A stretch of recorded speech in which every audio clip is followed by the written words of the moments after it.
Yesterday where we wire wheeled it. If you wire wheel and rough it up, it's gonna burn much quicker, easier, more surface area. But the trouble is with a torch, it doesn't instantly burn. You gotta heat the wood up. Once the wood gets hot, you're gonna see it just start going like that. It's starting to. There, see, the wood gets warm, and then all of a sudden you gotta keep it moving. You don't want to stay in one spot. And then it starts to, the grain pops out. It actually physically draws the grain out on it.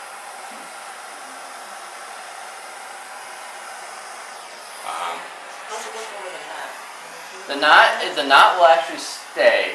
You'll see actually pitch come out of the knot. The knot does not really do much.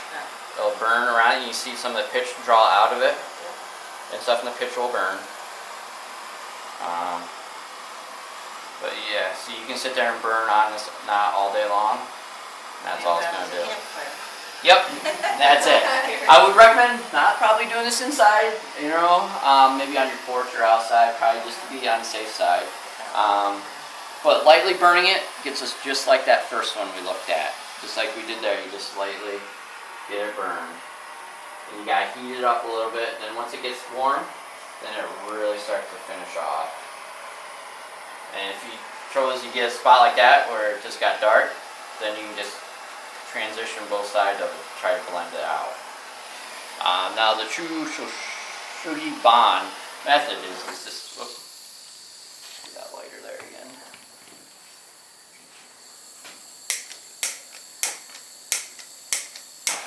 Now that preserves the wood, right? By burning Yeah, it helps preserve it also, absolutely.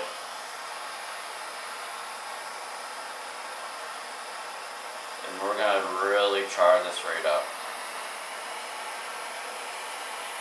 So you started to say something about this technique, that this type of bond was, and then What? you didn't finish your sentence. Oh, and I just wondered what you sorry. Yeah, I got. The name of it draws the grain out of the wood. But to do the full effect of it, you have to literally burn the wood. You want it charred black. So your charred black, that's going to be charred black. Does it? Yeah. Then do you do something to it so Yep. it isn't all We will. consistently black, like Yep. as if you stained it? Yep. When Okay. we get done, I'll char this whole end here black, and then we're gonna sand it, Oh. and it's gonna take all the char off of it, and you're gonna see. Then where it, the wrinkles. Yep, the grain of the wood. Yep, you'll see the wrinkles, the grain. Yep. Wrinkles here. Come out of the office of the aging. Yes, yes, well, Yep. that's, We know what you meant. yeah. But and this is the thing. It doesn't matter if it It's burns a character little bit. lines. It's totally fine.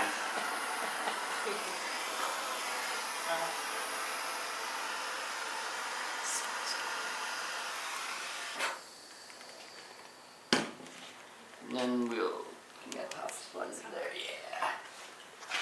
Let it cool off a minute. But So what you use to sand it with should be what kind of? any sponge Grit. will work. Any Okay, sponge. so you don't Yep. want a real heavy grit, right? You're just No, trying to this take is a the- medium, what they call Okay. medium grit. I like to use those sponges there. The one bigger sponge is actually a drywall sponge with the angle on it. Really I like that because you can get into Cracks. nooks and crannies with it. The other one's kind of nice if you're doing something that's got a lot of curves, because it's just a piece of 'Cause you foam can- with that, yeah. and it bends around the curves like doing a ballast or something like that if you want to refinish it. But as you see now, it went from charred black, so now we Now see it's the brown. grain back. Oh, I like this.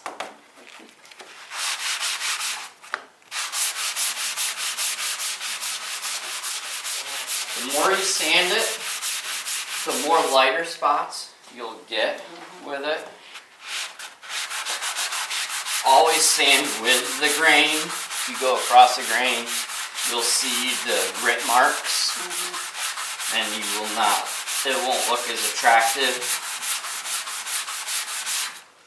But there, we went from charred black to sanding it back off to now we will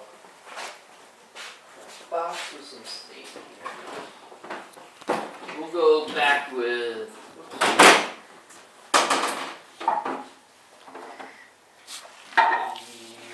red this time again. Now you don't wipe that off with like a cloth or anything? Don't have to. No? Nope.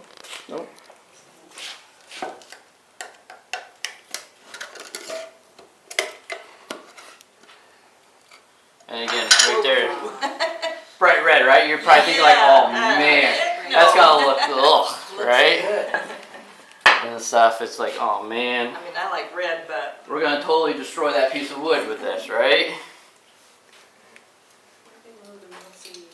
Hot thing. It's in, you're in this, sorry. Where were you?